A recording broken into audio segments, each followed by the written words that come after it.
Kevin, why is the neighbor's golden retriever pregnant? I'm not even mad. I just want to know how you did it. Like, no! No.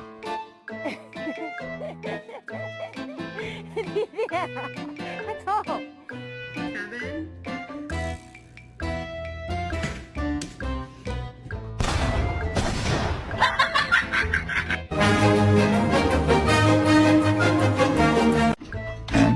Who's there?